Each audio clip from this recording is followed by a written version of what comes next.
Hello kids! I'm Tutor Ann, ang iyong katuruan. I'm a public elementary teacher here in the Philippines. Siya nga pala, gumagawa ako ng mga tutorial videos na maaaring makatulong sa iyong lesson. Ino-document ko rin yung aking mga hobbies tulad ng biking and cooking.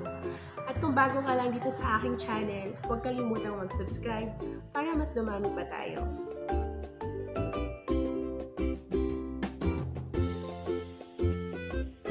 Today's word of the day is amazing, spelled A-M-A-Z-I-N-G, amazing.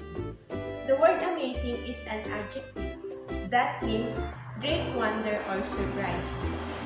As in, her mother is an amazing woman.